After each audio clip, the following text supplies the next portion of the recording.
السلام عليكم ورحمة الله وبركاته. الحمد لله على إحسانه والشكر له على توفيقه وامتنانه، وأشهد أن لا إله إلا الله وحده لا شريك له تعظيما لشأنه، وأشهد أن سيدنا ونبينا محمدا عبد الله ورسوله الداعي إلى رضوانه، صلى الله تعالى عليه وعلى آله وأصحابه وخلانه إلى يوم عذابه ورضوانه.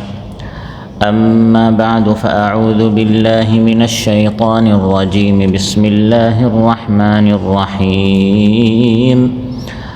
قل للمؤمنين يغضوا من أبصارهم ويحفظوا فروجهم ذلك أزكى لهم إن الله خبير بما يصنعون। আল্লাহ তাআলা ইরশাদ করেন, হে নবী, ঈমানদার পুরুষদের বলুন তারা যেন তাদের দৃষ্টিকে অবনমিত রাখে, তারা যেন তাদের দৃষ্টির হেফাজত করে, নত রাখে, এবং তারা যেন তাদের লজ্জাস্থানের হেফাজত করে, সংরক্ষণ করে। এটাই তাদের জন্য অধিক পবিত্র। নিশ্চয় তোমরা কি করো এ বিষয়ে আল্লাহ তাআলা অবগত আছেন, সম্যক অবগত আছেন, সব জানেন। দোহা শহরের বুখারী মসজিদে আয়োজিত আজকের এই পবিত্র মাহফিলে উপস্থিত সম্মানিত প্রাণপ্রিয় মুসল্লি ভাইরা, সূরাতুন নূর থেকে একটি মাত্র আয়াত, 30 নম্বর আয়াত তিলাওয়াত করে এর সহজ সরল বাংলা অনুবাদ উপস্থাপন করলাম। এই একটি আয়াতের আলোকে আমরা ইসলামী একটি গুরুত্বপূর্ণ আদব, চারিত্রিক আদব, নৈতিক আদব সম্পর্কে আমরা আলোচনা করব। উচ্চ একটি আখলাক নিয়ে আমরা আলোচনা করব। সেটি হচ্ছে দৃষ্টি নত রাখা এবং লজ্জাস্থানের হেফাজত করা। সম্মানিত ভাইরা, এই আয়াতের আগের আয়াতে আল্লাহ তাআলা আগের আয়াতগুলোতে আলোচনা করেছেন কোনো ঘরে প্রবেশ করার সময় অনুমতি নিতে হয়, পারমিশন নিয়ে ঘরে প্রবেশ করতে হয়। এই কথা বলার পর আল্লাহ তাআলা এখন দৃষ্টি নত রাখার কথা বলছেন। যখন কোনো ঘরে প্রবেশ করার অনুমতি পাবে তখন দৃষ্টি অবনত রাখবে। এটি হচ্ছে আগের আয়াতের সাথে এই আয়াতের সম্পর্ক। ঘরে প্রবেশ করার আপনি পারমিশন পেয়েছেন, তাই বলে এই ঘরে গিয়ে সব কিছু দেখার আপনার পারমিশন দেওয়া হয় নাই। ঘরে ভিতরের রুমে কী আছে, আলমারিতে কী আছে, তার বক্সে কী আছে, এগুলো খুলে খুলে দেখার পারমিশন আপনাকে দেয়া হয় নাই। ঘরে ঢুকার পারমিশন দেওয়া হয়েছে। ইমাম আলুসি রাহিমাহুল্লাহ এই আয়াতের তাফসীরে বলেন, ঘরে প্রবেশ করার সময় অনুমতি নেওয়ার কথা বলার পর আল্লাহ তাআলা দৃষ্টি নত রাখার কথা এজন্য বলেছেন, শুরুউন ফি বায়ানি আহকামিন কুল্লিয়াতিন শামিলাতিন লিল মুমিনিনা কাফাতান ইয়ানদারিজু ফিহা হুকমুল মুস্তাযিনিনা ইনদা দুখুলিল বুয়ুত ইনদিরাজান আউয়ালিয়ান। যদিও এখানে আল্লাহ তাআলা সকল ঈমানদারদেরকে বলছেন দৃষ্টি নত রাখুন, কিন্তু এখানে সর্বপ্রথম সম্বোধন করা হচ্ছে সেই সকল লোকদেরকে যাদেরকে কোনো ঘরে প্রবেশ করার অনুমতি দেওয়া হয়েছে। অতএব ইসলামে আদব হচ্ছে কোনো ঘরে প্রবেশ করার সময় অনুমতি চাইবেন, সালাম করবেন, তারপর ঘরে প্রবেশ করে আপনার চোখ, আপনার দৃষ্টি নত রাখবেন। আর সাধারণভাবে সকল ঈমানদারদেরকে আল্লাহ তাআলা বলছেন, কুল লিল মুমিনিন, হে নবী ঈমানদারদেরকে বলুন। কুল্লিন নাস, মানুষদেরকে বলুন, এটা আল্লাহ তাআলা বলেন নাই। কারণ এখানে সম্বোধন করা হচ্ছে সেই সকল ঈমানদারদেরকে যাদের ঈমান তাদেরকে ঈমান পরিপন্থী কাজ করতে বাধা দিবে। আমি এই কাজ করতে পারবো না, এই কাজ করতে আমাকে বাধা দিচ্ছে কে? আমার ঈমান, আমার বিশ্বাস যে আমি একজন রবের উপর ঈমান এনেছি, সেই রব আমাকে দেখছেন। আয়াতের শেষে আল্লাহ বলেছেন, ইন্নাল্লাহা খাবীরুম বিমা ইয়াসনাউন, তোমরা কি করে সব আল্লাহ দেখেন, পর্যবেক্ষণ করেন। আল্লাহ জানেন, শুনেন, দেখেন। ওই ঈমান আমাকে সব কিছু দেখতে, সব কিছুর দিকে চোখ উঠাতে ঈমান আমাকে বাধা দিবে। প্রিয় ভাইরা, এই যে দুটি নয়ন, দুটি চোখ আল্লাহ তাআলা আমাদেরকে দিয়েছেন, এটি আল্লাহর দেয়া আমার আপনার জন্য সেরা একটি নিয়ামত। সুবহানাল্লাহ। দৃষ্টি এটি কত বড় নিয়ামত! যারা দৃষ্টিহীন, যারা অন্ধ, একজন অন্ধকে যদি আপনি জিজ্ঞাসা করেন, ভাই এই পৃথিবী কত সুন্দর, সে বলতে পারবে না। ভূমিষ্ঠ হওয়ার পর সে তার বাবা মাকে কোনোদিন দেখতে পারে নাই, প্রিয়তমা স্ত্রীকে দেখতে পারে নাই, কলিজার টুকরো সন্তানদের আওয়াজ শুনেছে, ডাক শুনেছে, কিন্তু কোনোদিন তাদেরকে সে দেখতে পারে নাই। আপনাকে আল্লাহ তাআলা দুটি চোখ দিয়েছেন। কোরআনের মধ্যে আল্লাহ তাআলা ইরশাদ করেন, আলাম নাজআল লাহু আইনাইন ওয়া লিসানান ওয়া শাফাতাইন। আমি কি এই মানুষকে দুটি চোখ দেই নাই? সুবহানাল্লাহ। আলাম নাজআল লাহু আইনাইন, আল্লাহ তাআলা তার নিয়ামতের কথা স্মরণ করে দিচ্ছেন। দুটি চোখ আমি আল্লাহ তাআলা দিয়েছি, ওয়া লিসানান একটি জিহবা, ওয়া শাফাতান দুটি ঠোঁট দিয়েছি। এই দুটি চোখ দিয়ে সারা জীবন আমি আপনি দেখেই যাচ্ছি। অফুরন্ত একটি খনি আল্লাহ তাআলা দিয়েছেন। আমরা জানি যে কোনো খনি নিতে নিতে এক সময় শেষ হয়ে যায়, যে কোনো খনির একটা শেষ আছে, কিন্তু দৃষ্টি এটি এমন একটি খনি, সারা জীবন পৃথিবীতে আসার পর থেকে মৃত্যু পর্যন্ত আমি আপনি দেখেই যাচ্ছি। কোনোদিন আল্লাহর পক্ষ থেকে কোনো ফেরেশতা বিল নিয়ে আসেন নাই। অনেক দেখেছেন বিল দিতে হবে, এত টাকা আপনার বিল হয়েছে, আপনাকে পে করতে হবে। বরং আল্লাহ তাআলা আমাদেরকে এই নিয়ামত দিয়েছেন, সারা জীবন আমরা দেখেই যাচ্ছি। দুনিয়াতে যদিও বিল দিতে হবে না, কিন্তু কিয়ামতের দিন আল্লাহ তাআলার সামনে সারা জীবন কি দেখেছেন পাই পাই করে আল্লাহর সামনে দাঁড়িয়ে আপনাকে হিসাব দিতে হবে, আমাকে হিসাব দিতে হবে।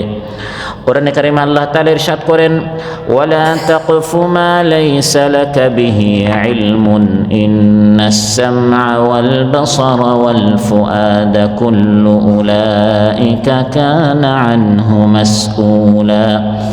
ইন্নাস সামআ নিশ্চয় শ্রবণ শক্তি, ওয়াল বাসারা দৃষ্টি শক্তি, ওয়াল ফুআদ বোধ শক্তি, নিশ্চয় এই তিন শক্তি সম্পর্কে মানুষকে কিয়ামতের দিন আল্লাহর সামনে জবাব দিতে হবে। অতএব আল্লাহর দেয়া নিয়ামত সমূহের মধ্যে অন্যতম একটি হচ্ছে দৃষ্টি শক্তি। এই দৃষ্টিকে আল্লাহ তাআলার হুকুম অনুযায়ী আমাকে আপনাকে ব্যবহার করতে হবে। আল্লাহ তাআলা হুকুম করেছেন এই দৃষ্টিকে নত রাখতে হবে। আলোচ্যতে আল্লাহ তাআলা বলেন, ঈমানদারদেরকে কুল্লিল মুমিনিনা ইয়াগুদ্দু মিন আবসারিহিম ওয়া ইয়াহফাযু ফুরুজাহুম। হে নবী, ঈমানদার পুরুষদেরকে বলুন তারা যেন তাদের চক্ষু, এই দৃষ্টি যেন তারা নত রাখে। এটি শুধু ইসলামের একটি নীতি তা নয়, এটা যে কোনো বিবেকমান, যে কোনো আকলমন্দ সে বুঝে যে দৃষ্টি দ্বারা, চোখ দ্বারা সব কিছু দেখতে নাই। কারণ আপনি আরেকজনের দোষ দেখছেন, গোপন জিনিস দেখছেন, তার মা বোনদেরকে স্ত্রী দেখছেন, আপনারও মা বোন আছে, আপনারও স্ত্রী আছে, আপনারও এমন কিছু জিনিস আছে যা আপনি ঢেকে রাখতে চান। আপনি যখন অন্যের গোপন জিনিস দেখতে যাবেন, আপনারও গোপন জিনিস আল্লাহ ফাঁস করে দিবেন অন্যান্যদের সামনে। কল ফাঁস হয় না, ভিডিও ফাঁস হয়। ফাঁস হয় কেন? সারা জীবন আপনি অন্যেরটা ফাঁস করেছেন, গোপন জিনিস দেখার জন্য চেষ্টা করেছেন, হঠাৎ আপনার অজান্তে ফাঁস আল্লাহ তাআলা করে দেন। সেজন্য জাহিলি কবি আনতারা বলেছেন, ওয়াগুদ্দু তারফি মা বাদাত লি জারাতি হাত্তা ইউয়ারি জারাতি মাওয়াহা। আমাদের আদর্শ হচ্ছে আমার প্রতিবেশী, তার যদি কোনো মহিলা আমার প্রতিবেশীর, সে যদি ঘর থেকে বের হয়, আমি আমার চোখ নত রাখি, দৃষ্টি নত রাখি, যতক্ষণ না সে আবার তার ঘরে প্রবেশ করে। ভাবি ঘর থেকে বের হয়েছে, পাশের ঘরের মহিলা ঘর থেকে বের হয়েছে, সুযোগ পেয়েছি ভালো করে দেখার জন্য না। আমাদের শিক্ষা হচ্ছে কেউ দেখুক বা না দেখুক, সে দেখুক, তার বাবা দেখুক, তার স্বামী দেখুক বা না দেখুক, আমাকে একজন দেখছেন, তিনি কে? আল্লাহ তাআলা। তাফসীর ইবনে কাসীরে ইমাম হাফিজ ইবনে কাসীর রাহিমাহুল্লাহ একটি হাদিস উল্লেখ করেছেন, কুল্লু আইনিন বাকিয়াতিন ইয়াউমাল কিয়ামাতি ইল্লা আইনান গাদ্দাত আন মাহারিমিল্লাহ। কিয়ামতের দিন কঠিন শাস্তির সময়, ভয়াবহ যখন আল্লাহর জাহান্নামের আগুন দাউ দাউ করে যখন জ্বলবে, তখন প্রত্যেক চোখ থেকে অশ্রু বের হবে, সবাই ক্রন্দন করবে, কান্নায় সবাই ব্যস্ত থাকবে। সেই চোখ ছাড়া যেই চোখওয়ালা দুনিয়াতে হারাম জিনিস থেকে সে তার দৃষ্টিকে নত রেখেছিল, সুবহানাল্লাহ, তার কান্না করতে হবে না। দুনিয়াতে সে কষ্ট করেছে, দুনিয়াতে সে তার চোখ নত রেখেছে, পরকালে তার কান্না করতে হবে না। এই চোখ ছাড়া যারা দুনিয়াতে যা চেয়েছে তা দেখেছে, কিয়ামতের দিন তাদেরকে ক্রন্দন করতে হবে। আবার হাকিম এবং তাবরানীতে হাদিস এসেছে, قال رسول الله صلى الله عليه وسلم إن النظر سهم من سهام إبليس مسموم من تركه مخافتي أبدلته إيمانا يجد حلاوته في قلبه। আজ আমরা অনেকে প্রশ্ন করি, নামাজ পড়ি, নামাজে কোনো খুশু নেই, মন অন্যত্র চলে যায়, তিলাওয়াত করি, কোনো স্বাদ পাই না। কেন? সারা জীবন অবৈধ জিনিস দেখতে দেখতে আপনার মেমোরি ফুল হয়ে গেছে। এখন এই হৃদয় দিয়ে আপনি নামাজ উপলব্ধি করতে পারেন না, আপনি তিলাওয়াতের স্বাদ পান না। হাদিসের মধ্যে রাসূল সাল্লাল্লাহু আলাইহি ওয়াসাল্লাম ইরশাদ করে, নিশ্চয় এই দৃষ্টি হচ্ছে শয়তানের, ইবলিসের একটি বিষাক্ত তীর। বিষাক্ত একটি তীর সে নিক্ষেপ করে। যে ব্যক্তি এই বিষাক্ত তীরকে নত রাখবে, সব জায়গায় এই বিষাক্ত তীরটি নিক্ষেপ করবে না, আল্লাহ তাআলা হাদিসে কুদসিতে বলছেন, নিশ্চয় আমি তাকে এমন একটি ঈমান দান করব যেই ঈমানের স্বাদ সে তার অন্তরে সে আস্বাদন করবে। সুবহানাল্লাহ। সে টের পাবে নামাজের একটা স্বাদ আছে, তিলাওয়াতের একটা স্বাদ আছে, নামাজ পড়ে সে মজা পাবে, শান্তি পাবে, জিকির করে দুরূদ পড়ে সে শান্তি পাবে, কারণ সে তার চোখের হেফাজত করেছে। ইবাদতের মধ্যে আল্লাহ তাআলা তাকে স্বাদ দিবেন, তৃপ্তি দিবেন, শান্তি দিবেন। আবার মুসনাদ আহমদ এবং তাবরানীতে এসেছে, ক্বালা রাসূলুল্লাহ সাল্লাল্লাহু আলাইহি ওয়াসাল্লাম, মা মিন মুসলিমিন ইয়ানজুরু ইলা মাহাসিনি ইমরাআতিন আউওয়ালা মাররাতিন সুম্মা ইয়াগুদ্দু বাসারাহু ইল্লা আহদাসাল্লাহু লাহু ইবাদাতান ইয়াজিদু হালাওয়াতাহা। কোনো মুসলমান যখন কোনো নারীর দিকে তাকায়, সুন্দরী নারীর দিকে, তারপর আল্লাহর ভয়ে যখন সে তার এই চোখটি ফিরিয়ে নেয়, আল্লাহ তাআলা তার প্রত্যেকটা ইবাদতের মধ্যে এমন একটি স্বাদ তাকে দেন যে স্বাদটি সে অনুভব করে। সুবহানাল্লাহ। আল্লাহ তাআলা আপনাকে ইবাদতে সেই স্বাদ দিবেন না, আপনি যা চাচ্ছেন সব দেখেই যাবেন, আল্লাহর নাফরমানি করবেন, আবার সেই নাফরমান চোখ দিয়ে দাঁড়িয়েছেন কোরআন তিলাওয়াত করতে, নামাজ পড়তে, সেই স্বাদ আপনি পাবেন না। যে স্বাদ পাবে সেই ব্যক্তি যে তার চোখের হেফাজত করেছে, যে তার দৃষ্টি নত রেখেছে। বুখারী মুসলিমে এসেছে, ক্বালা রাসূলুল্লাহ সাল্লাল্লাহু আলাইহি ওয়াসাল্লাম, কুতিবা আলা ইবনি আদম হাল্লাহু মিনাজ জিনা আদরাকা যালিকা লা মাহালাতা ফাজিনাল আইনাইনি নাযার। আল্লাহ তাআলা বনি আদমের উপর কিছু ব্যভিচার জিনা হবে, এটা প্রত্যেক বনি আদমের জন্য লিখে রেখেছেন। প্রত্যেক বনি আদম কিছু কিছু ব্যভিচার করবে, তা অবশ্যই সংঘটিত হবে। কিছু জিনা হয় চোখের জিনা, অন্যায়, অবৈধ, অশ্লীল জিনিস দেখলে চোখের জিনা হয়ে যায়। কিছু জিনা হচ্ছে কানের জিনা, ওয়াজিনাল উযনাইনিল ইস্তিমা, শোনা। অনুরূপভাবে হাত দ্বারা, পা দ্বারা। আর চূড়ান্ত ব্যভিচার হয় লজ্জাস্থানের মাধ্যমে। অতএব আমরা শুধু এই চূড়ান্ত ব্যভিচারকে আমরা অশ্লীলতা মনে করি, কিন্তু চোখ দ্বারা যে আমরা অনেকেই নিজের অজান্তে চোখের জিনা করছি, আবার তাওবা করছি, এটাকে আমরা অনেকে গুনাহ মনেই করি না, বরং জুমার নামাজে আসতেও হতে পারে, আবার নামাজ থেকে যেতেও হতে পারে। শয়তান আমাদের মাধ্যমে এমন জিনা করাচ্ছে যার মাধ্যমে জুমার নামাজে আসা এবং যাওয়াটা আমাদের একবারে অনর্থক হয়ে যাচ্ছে, পুরো ইবাদতটা নষ্ট হয়ে যাচ্ছে। প্রিয় ভাইরা, আবার অনেকের বদভ্যাস মার্কেটে বা মার্কেটের সামনে বা রুমের সামনে, ঘরের সামনে, চায়ের দোকানের সামনে এমনি বসে থাকে এই উদ্দেশ্যেই বেগানা নারীদেরকে দেখে দেখে সময় পাস করবে, চোখের জিনা করবে। এই দৃষ্টির হেফাজত না করার জন্য এবং এই চোখ দ্বারা, আল্লাহর দেওয়া নিয়ামত দ্বারা অবৈধ জিনিস, অশ্লীল জিনিস দেখার নিয়তেই সে এখানে সেখানে বসে। বুখারী মুসলিম এসেছে, রাসূল সাল্লাল্লাহু আলাইহি ওয়াসাল্লাম ইরশাদ করেন, ইয়াকুমুল জুলুসু আলা তুরকাত, রাস্তায় পথে ঘাটে বসতে আমি নবী তোমাদেরকে সাবধান করছি। তখন সাহাবীরা বললেন, ইয়া রাসূলুল্লাহ, মা লানা মিন মাজালিসিনা বুদ্দুন নাতাহাদ্দাসু ফিহা। মাঝে মধ্যে আমাদের রাস্তায় পথে ঘাটে বসতে হয়, পুরো দিন ঘরে রুমে থাকতে থাকতে মাঝে মধ্যে চায়ের দোকানে, মার্কেটে, বাজারে যেতে হয়। সেখানে তো অনেক নারীরা চলে আসে, আমরা তো তাদেরকে দাওয়াত দিই না, তারাও আসে। আর আমরা মাঝে মধ্যে নিজেদের প্রয়োজনে যাই, বা সন্ধ্যায় বিকেলে এমনি গল্প করতে। সেই চোখের জিনা করার জন্য আমরা যাই না, কিন্তু আমরা যাই গল্প করতে, ওরাও সেখানে চলে আসে। রাসূল সাল্লাল্লাহু আলাইহি ওয়াসাল্লাম ইরশাদ করলেন, ফাইদা আবাইতুম ইল্লাল মাজলিস ফাআতুত তারিকা হাক্কাহু। যদি পথে ঘাটে তোমাদের বসতেই হয়, তাহলে রাস্তার পথের যে হক আছে সেই হক আদায় করো। প্রশ্ন করা হলো, ওয়ামা হাক্কুত তারিক ইয়া রাসূলুল্লাহ। হাক্কুত তারিক, পথের হক আবার কি, রাস্তার হক কি, রাস্তায় বসলে আবার কি হক আদায় করতে হয়? মহানবী সাল্লাল্লাহু আলাইহি ওয়াসাল্লাম ইরশাদ করলেন, গাদ্দুল বাসার, দৃষ্টিনত রাখা, ওয়া কাফুল আদা, কাউকে কষ্ট না দেয়া। আপনি পথে বসে আছেন, পথের মধ্যে যে সামান দিয়ে যায়, এই যে লম্বা যাচ্ছে, খাটো যাচ্ছে, মোটু যাচ্ছে, তো আপনি মানুষকে কী করছেন? কষ্ট দিচ্ছেন। বখাটে ছেলেরা যা করে, এরকম চোখের হেফাজত করতে হবে, কাউকে কষ্ট দেওয়া যাবে না। ওয়ারাদ্দুস সালাম, সালাম করতে হবে, আর কেউ সালাম দিলে সালামের জবাব দিতে হবে। কারণ আপনি ঘরে বসে থাকলে তো আপনাকে সালাম করবে না, যেহেতু আপনি পথে আছেন, রাস্তায়, বাজারে, মার্কেটে আছেন, স্বাভাবিক অনেকের সাথে দেখা সাক্ষাৎ হবে, তখন সালাম করবেন, সালাম নেবেন এবং সৎ কাজের আদেশ, অসৎ কাজ থেকে নিষেধ করবেন। ওয়াল আমরু বিল মারুফ ওয়ান নাহি আনিল মুনকার। তাহলে দৃষ্টি নত রাখতে হবে। এখন মাঝে মধ্যে নিজের অজান্তে কোনো বেগানা নারীর দিকে চোখ পড়ে যেতে পারে না? পারে না? পারে। যেহেতু আমরা আসমানের উপরে থাকি না, আবার জমিনের নিচে আমরা কবরে থাকি না।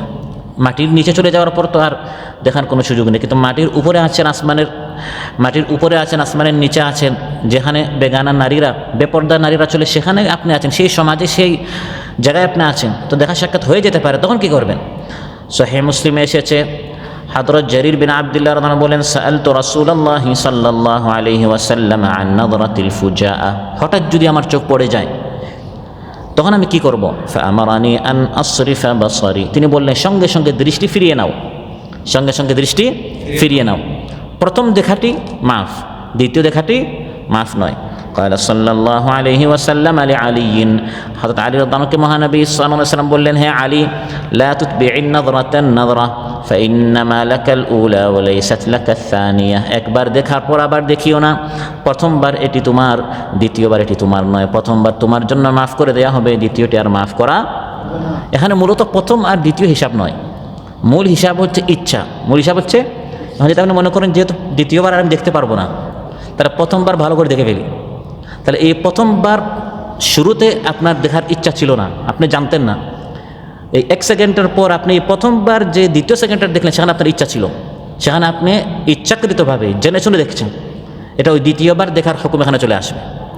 অতএব ভুলে যদি আপনি দেখে থাকেন সেটা মাফ, কিন্তু এই প্রথমবারে যদি ভুলে নয়, জেনে শুনে স্বেচ্ছায় সজ্ঞান আপনি দেখছেন, তাহলে সেটা গুনাহ হবে। প্রথম দৃষ্টিপাত অকস্মাৎ অনিচ্ছাকৃত হওয়ার কারণে ক্ষমার হোক, নতুবা ইচ্ছাকৃতভাবে প্রথম দৃষ্টিপাতও এটা ক্ষমারহ নয়। যদি আপনি জানেন হন এখান দিয়ে এই মেয়ে এই রাস্তা দিয়ে প্রত্যেক দিন 4টার সময় যায়, আপনি অপেক্ষায় আছেন 4টার 2 মিনিট আগ থেকে, সে 4টার সময় টিকে গেল, আপনি তাকে দেখলেন, তাহলে এই প্রথম দেখাটার মধ্যে কি আছে?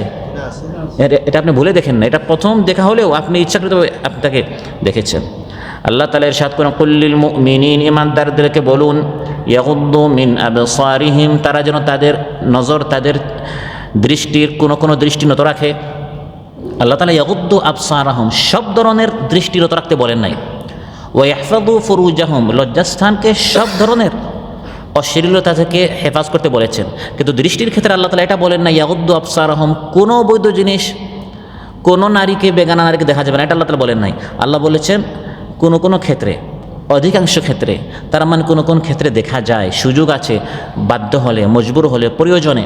যেমন কোনো মেয়েকে যখন আপনি বিবাহ করতে যাবেন, সে এখন আপনার স্ত্রী হয় নাই, যেটাকে নাযরা শারঈয়া বলা হয়, আগে দেখার বিধান রয়েছে, ডাক্তার তার রোগীকে দেখতে পারে প্রয়োজনে, এরকম বিভিন্ন প্রয়োজন যখন হয়, বা সাক্ষী দেওয়ার জন্য প্রয়োজনে দেখতে পারে, কিন্তু সাধারণ অবস্থায় আল্লাহ তাআলা নিষেধ করে দিয়েছেন। এভাবে ঈমানদার ব্যক্তি যদি এই দুনিয়াতে তার দৃষ্টি নত রাখে, জান্নাতে আল্লাহ তাআলা, দুনিয়াতে সে যে মনমতো সব কিছু দেখতে পারে নাই, জান্নাতের যে রৌনক, জান্নাতের যে সৌন্দর্য, জান্নাতের যে সাজসজ্জা, জান্নাতের যে চাকচিক্য, এটা আল্লাহ তাআলা ঈমানদার ব্যক্তিকে মন ভরে দেখার সুযোগ করে দিবেন। কোরআনে কারিমে আল্লাহ তাআলা ইরশাদ করেন, ফালিয়াউমাল্লাযীনা আমানু মিনাল কুফফারি ইয়াদহাকুনা আলাল আরাইকি ইয়ানজুরুন, আজ ঈমানদারেরা কাফিরদেরকে দেখবে, কাফিররা শাস্তি পাচ্ছে, আর তারা হাসবে, আর জান্নাতের আসনে বসে বসে ইয়ানজুরুন, জান্নাতের নাজ ও নিয়ামত দেখবে। সুবহানাল্লাহ। আর সবচেয়ে বড় আনন্দ ঈমানদারেরা পাবে এই চোখ দ্বারা, তারা তাদের রবকে দেখবে। দুনিয়াতে আপনি বেগানা নারীকে দেখেন নাই, মন মতো আপনি জীবনযাপন করেন নাই, এই দৃষ্টির হেফাজত করেছেন, আল্লাহ তাআলা আপনার এই চোখ দ্বারা তাকে দেখার সৌভাগ্য আপনাকে দান করবেন। উজুহু ইয়াওমাইযিন নাযিরা ইলা রাব্বিহা নাযিরা, আল্লাহ তাআলা বলেন কিয়ামতের দিন কতক চেহারা উজ্জ্বল হবে, কারণ তারা তাদের রবের দিকে তাকাবে।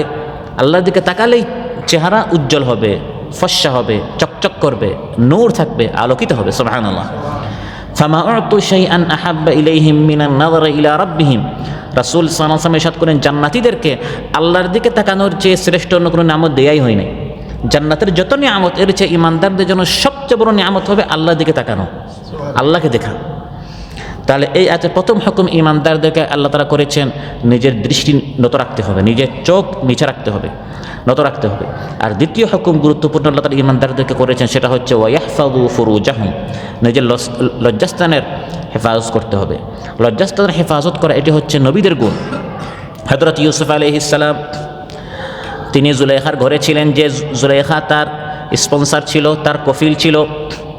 আল্লাহ তাআলা বলেন ওয়ারাওয়াদাতহু আল্লাতী হুয়া ফী বাইতিহা আন নাফসিহি ওয়া গাল্লাকাতিল আবওয়াবা ওয়া ক্বালাত হাইতা লাকা ক্বালা মাআযাল্লাহ।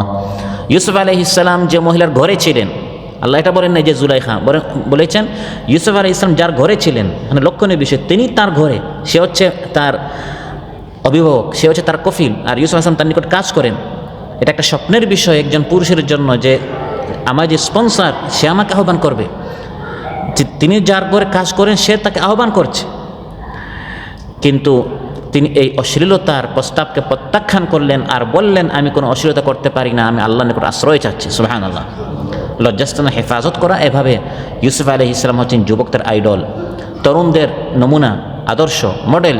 কিভাবে কোনো অবৈধ কোনো অশ্লীলতার পক্ষ থেকে যদি আহ্বান করা হয়, প্রস্তাব দেওয়া হয়, অফার আসে, তখন কীভাবে এটা প্রত্যাখ্যান করতে হয়, রিজেক্ট করতে হয়, ইসলাম আমাদেরকে শিখিয়েছে। এভাবে যারা তাদের লজ্জাস্থানের হেফাজত করে তাদের প্রথম পুরস্কার হচ্ছে জান্নাত। সুবহানাল্লাহ। তাও সেটা কোনো সাধারণ জান্নাত নয়, কোরআনে কারিমে আল্লাহ তাআলা ইরশাদ করেন জান্নাতুল ফিরদাউস। কারণ দুনিয়াতে সে কোনো মন মতো চলতে পারে নাই, মন চায় অশ্লীল কাজ করতে, কিন্তু সে সেটা করে নাই। অন্যান্য যুবকরা দলে দলে সে অশ্লীলতার দিকে ঝাঁপিয়ে পড়ছে, এবং অশ্লীল যত জায়গা আছে, স্থান আছে, ওয়েবসাইট আছে, তাকে হাত ছেড়ে দিয়ে আহ্বান করছে, কিন্তু সে মুখ ফিরিয়েছিল, চোখ নত রেখেছে, লজ্জাস্থান হেফাজত করেছে। আল্লাহ তাআলা ইরশাদ করেন ওয়াল্লাযীনা হুম লিফুরুজিহিম হাফিযুন, যারা তাদের লজ্জাস্থানের হেফাজত করে তাদের পুরস্কার হচ্ছে উলাইকা হুমুল ওয়ারিসুনাল্লাযীনা ইয়ারিসুনাল ফিরদাউসা হুম ফিহা খালিদুন, তারা জান্নাতের মালিক হবে। লজ্জাস্থানের হেফাজত করলে এই জান্নাতের মালিক আপনি হবেন, জান্নাতুল ফিরদাউসের উত্তরাধিকার হবেন, ওয়ারিস হবেন, আর সেখানের একামা হবে খালিদুন, স্থায়ী একামা। সুবহানাল্লাহ। কোনো ভিজিট ভিসা নিয়ে আপনি সেখানে যাবেন না, বরং সেখানে আপনার ভিসা হবে পার্মানেন্ট একামা। সুবহানাল্লাহ। আর সেখানে আপনি সম্মানিত হবেন। আমরা অনেক সময় অনেক দেশে যাই, কিন্তু সেখানে অনেক সময় আমরা অপমান বোধ করি, কারণ আমাদেরকে এমন কাজ দেওয়া হয়, সমাজে অবহেলিত হয়ে থাকতে হয়। তো জান্নাতে যাব, সেখানেও কি আমাকে এরকম কাজকর্ম করতে হবে, এবং আমি কি দ্বিতীয় বা তৃতীয় শ্রেণীর দেশে বা সেই স্থানে আমাকে সেই হিসাবে থাকতে হবে? আল্লাহ তাআলা বলেন না, যারা লজ্জাস্থানে হেফাজত করে উলাইকা ফি জান্নাতিম মুকরামুন, জান্নাতে তারা সম্মানিত থাকবে। আপনি ভিভিআইপি হবেন, আপনি প্রথম সারির জান্নাতি হিসাবে সেখানে আপনাকে গণ্য করা হবে। আপনার কষ্ট করার অধ্যায় শেষ দুনিয়াতে, এখন নাজ ও নিয়ামত গ্রহণ করার জান্নাত আল্লাহ তাআলা আপনার জন্য তৈরি করে রেখেছে। সহিহ বুখারীতে এসেছে ক্বালা রাসূলুল্লাহ সাল্লাল্লাহু আলাইহি ওয়াসাল্লাম মান ইয়াকফালি মা বাইনা লাহইহি ওয়া মা বাইনা রিজলাইহি আকফালু লাহুল জান্নাহ, যে তার জিহবা আর তার লজ্জাস্থান এই দুই অঙ্গ হেফাজত করবে, অবৈধ হারাম কাজ করবে না, এই জিহবা এবং লজ্জাস্থান দ্বারা, এই গ্যারান্টি আমি নবীকে দিবে, আমি তাকে জান্নাতের গ্যারান্টি দিচ্ছি। আমি নবী তাকে ওয়াদা করেছি অবশ্যই তুমি জান্নাতে যাবে। তার লজ্জাস্থান হেফাজত করা প্রথম পুরস্কার হচ্ছে জান্নাত। দ্বিতীয় পুরস্কার হচ্ছে মাগফিরাত, আল্লাহ তাআলা আপনার গুনাহগুলো মাফ করে দিবেন লজ্জাস্থানে হেফাজত করলে। আল্লাহ তাআলা ইরশাদ করেন ওয়াল হাফিযিনা ফুরুজাহুম ওয়াল হাফিযাত ওয়ায-যাকিরিনা আল্লাহা কাসীরান ওয়ায-যাকিরাত আ'আদ্দাল্লাহু লাহুম মাগফিরাতান ওয়া আজরান আযীমা। লজ্জাস্থান হেফাজতকারী পুরুষ ও নারী, এবং বেশি বেশি করে যারা আল্লাহর জিকির করে পুরুষ ও নারী, আল্লাহ তাআলা তাদের জন্য মাগফিরাত, ক্ষমা তৈরি করে রেখেছেন। কত উঠতে বসতে আমরা গুনাহ করি, এই গুনাহগুলো আল্লাহ তাআলা ক্ষমা করে দেবেন যদি আপনি লজ্জাস্থান হেফাজত করেন, এবং মহা পুরস্কার আল্লাহ তাআলা তৈরি করে রেখেছেন। বড় আরেকটি পুরস্কার হচ্ছে কিয়ামতের দিন কঠিন মুহূর্তে সূর্য যখন মাথার উপর চলে আসবে, মানুষ তার ঘামের মধ্যে হাবুডুবু খাবে, এমন সময় আল্লাহ তাআলা তার আরশের ছায়া নিচে স্থান করে দিবেন 7 দল মানুষকে। কয় দল মানুষকে? এই 7 দলের মধ্যে এক দল হচ্ছে সাবআতুন ইউযিল্লুহুমুল্লাহু ফি যিল্লিহি ইয়াওমা লা যিল্লা ইল্লা যিল্লুহু, সহিহ বুখারীতে এসেছে 7 দল মানুষকে আল্লাহ তাআলা তার আরশের ছায়া নিচে স্থান করে দিবেন, যেদিন আল্লাহর আরশের ছায়া ছাড়া অন্য কোনো ছায়া থাকবে না। এর মধ্যে একদল হচ্ছে ওয়ারাজুলুন দাআতহু ইমরাআতুন যাতু মানসিবিন ওয়া জামালিন ফাকালা ইন্নী আখাফুল্লাহ। কোন সম্মানিত সম্ভ্রান্ত পরিবারের, উঁচু পরিবারের সুন্দরী কোনো রমণী কোনো পুরুষকে অশ্লীলতার দিকে আহ্বান করলো, সে বলল না না আমি আল্লাহকে ভয় করি। সে তার লজ্জাস্থানে হেফাজত করার কারণে আরশের ছায়া নিচে আল্লাহ তাআলা এই যুবককে, এই ব্যক্তিকে স্থান করে দিবেন। অনুরূপভাবে লজ্জাস্থানে হেফাজত করলে দোয়া কবুল হয়। কে কবুল হয়? আমরা অনেক সময় দোয়া করে আর বলি, আপনারা বলেন তো দোয়া করতে দেরি আল্লাহ তাআলা দোয়া কবুল করতে দেরি করেন না। আমি তো কত দোয়া করলাম, আমার দোয়া তো কবুল হচ্ছে না। তো একদিকে আপনি দোয়া করছেন, অন্যদিকে আপনি এমন কাজ করে বসা, যে কাজ করার কারণে আপনার দোয়া কি হয় না, কবুল হয় না। রাত দিন আমরা ফেসবুকে কী দেখি, ইউটিউবে, সোশ্যাল মিডিয়া আমরা কী দেখি, এত গুনাহ চোখ এবং লজ্জাস্থান দ্বারা আমাদের হচ্ছে, যার কারণে আমাদের দোয়া সাদের উপরেও যাচ্ছে না, আসমান পর্যন্ত পৌঁছাতো দূরের কথা। সহিহ মুসলিমে এসেছে একটা লম্বা ঘটনা, যার সারসংক্ষেপ হচ্ছে যে 3 ব্যক্তি কোথাও সফর করছিল আগের জামানায়। হঠাৎ বৃষ্টি আসলো, তখন বৃষ্টি থেকে বাঁচার জন্য তারা বলল আমরা এই গুহায় গিয়ে আশ্রয় নেই। 3 ব্যক্তি গুহায় আশ্রয় নিল। এমন সময় উপর থেকে একটি পাথর এসে গড়াতে গড়াতে এসে তাদের প্রবেশপথটি বন্ধ করে দিল। এখন তারা যাবে কোথায়? জঙ্গলে, মরুভূমিতে। পাথর এসে বের হওয়ার রাস্তা বন্ধ করে দিয়েছে। এখন হলে তো মোবাইল বের করে ফেসবুকে স্ট্যাটাস দিবে যে বন্ধুরা কে কোথায় আছো, আমরা এখানে আছি, আমরা লোকেশন দিচ্ছি, এসে আমাদেরকে বাঁচাও। সে সময় লোকেশনও নাই, হোয়াটসঅ্যাপও নাই, ফেসবুকও নাই, সোশ্যাল মিডিয়া কিছুই ছিল না। কী করবে? তখন তারা 3 জন সিদ্ধান্ত নিল যে আমরা অতীত জীবনে এমন কিছু আমল আল্লাহর নিকট আমরা বলবো, হে আল্লাহ এই কাজটা আমি করেছি তোমাকে খুশি করার জন্য, দয়া করে এই পাথরটি এখান থেকে সরিয়ে দাও। 3 জনে 3টা আমল বলেছেন।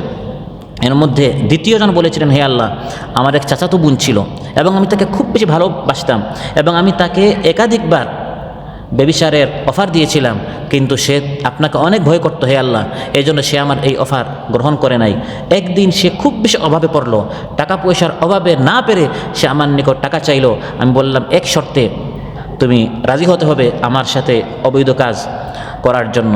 তখন না পেরে যখন সে রাজি হয়ে গেল, যখন চূড়ান্ত মুহূর্ত একবারে আমি তাকে আমার কাছে পেলাম, এমন সময় সে আমাকে বলল ইত্তাকিল্লাহ, আল্লাহকে ভয় করো হে আল্লাহ। তখন আমি আপনার ভয়ে আমি তাকে ছেড়ে দিলাম, আর যে টাকাটা আমি তাকে দিয়েছিলাম সেই টাকাটাও আমি তাকে দিয়ে দিয়েছিলাম।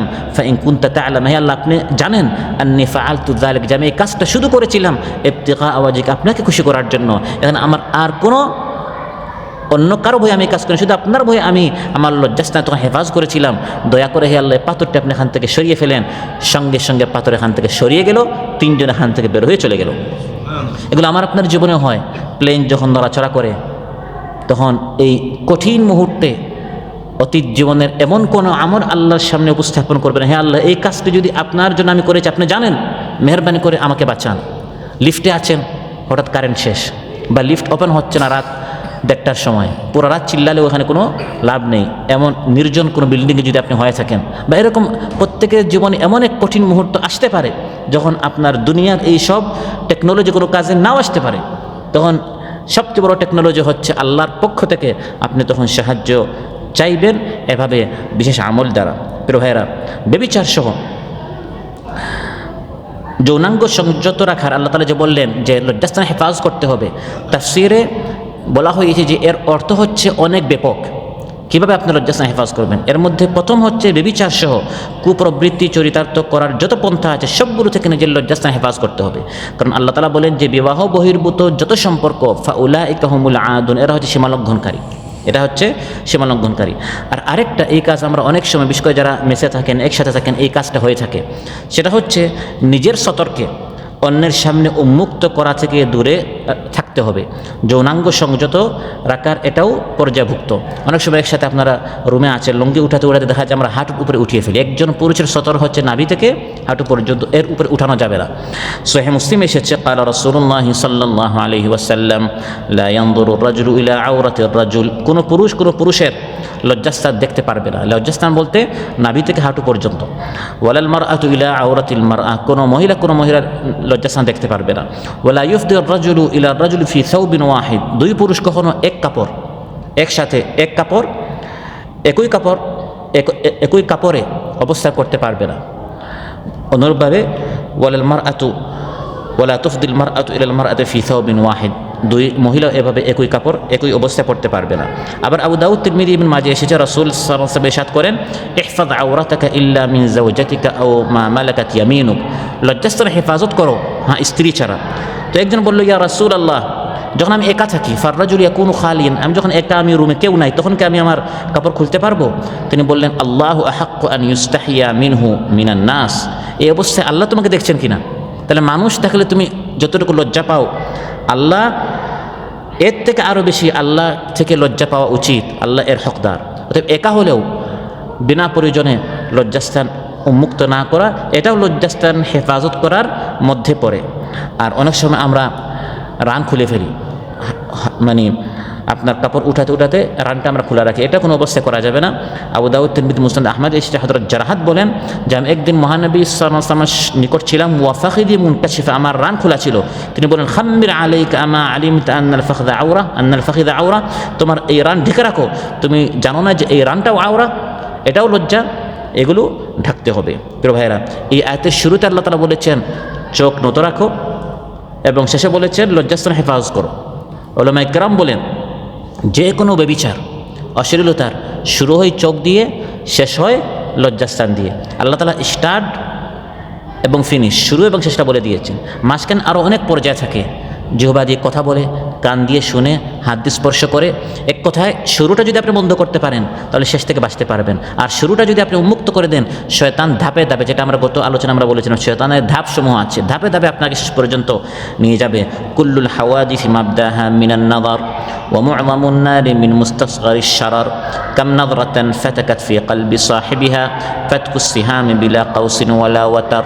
আল্লাহ তাআলা বলেন এভাবে চোখের হেফাজত করলে, লজ্জাস্থান হেফাজত করলে, যালিকা আজকা লাহুম, এটা তাদের জন্য অধিক পবিত্রতা, আপনি বেশি এভাবে পবিত্র থাকতে পারবেন। ইন্নাল্লাহা খাবীরুম বিমা ইয়াসনাউন, তারা কি করে আল্লাহ তাআলা সম্যক অবগত আছেন। গোপনে আপনি কি দেখেন, স্ক্রিনে কি আছে, বন্ধু না দেখতে পারে, স্ত্রী না দেখতে পারে, আপনি প্রবাসে আছেন বা ঘরে আলাদা রুমে দেখতে পারেন, ইচ্ছা মতো অবৈধ বেগানা নারীর ফটো, কথা বলছেন, চাক করছেন। আল্লাহ বলেন ইন্নাল্লাহা খাবীর, স্ত্রী জানে না, মা বাবা জানে না, বন্ধু জানে না, অন্তরঙ্গ আপনার সঙ্গেও জানে না, সাথেও জানে না, যার সাথে আপনি সব কিছু শেয়ার করেন সেও জানে না আপনি অবৈধ সম্পর্ক করছেন। কিন্তু আল্লাহ বলেন ইন্নাল্লাহা খাবীরুম বিমা ইয়াসনাউন, তুমি কি করো, তুমি কোথায় টাচ করো, তুমি কার সাথে চাপ করো, তুমি কার সাথে কথা বলো, মেসেজ আদান প্রদান করো, সম্পর্ক রাখো, সব কিছু কে জানেন? সে আল্লাহর ভয়ে চোখ নত রাখতে হবে, লজ্জাস্থান হেফাজত করতে হবে। আল্লাহ সুবহানাহু ওয়া তাআলা আমাদের সবাইকে আজকে যে আলোচনা হলো আমল করার তৌফিক দান করুন। এই ফিতনা ফাসাদের জামানায় আমরা সবাই যেন নিজেদের চোখ এবং লজ্জাস্থান হেফাজত করতে পারি। আল্লাহ তাআলা আমাদের সবাইকে আমল করার তৌফিক দান করুন। যার যে পেরেশানি আছে আল্লাহ তাআলা আমাদের পেরেশানি মুক্ত করুন। অসুস্থ ভাইদেরকে সুস্থ করে দেন, ঋণগ্রস্ত ভাইদের ঋণ পরিশোধ করার তৌফিক দান করুন। সুবহানাকাল্লাহুম্মা বিহামদিক আশহাদু আল্লা ইলাহা ইল্লা আনতা আস্তাগফিরুকা ওয়া আতুবু ইলাইক। ওয়াসসালামু আলাইকুম ওয়া রাহমাতুল্লাহি ওয়া বারাকাতুহু।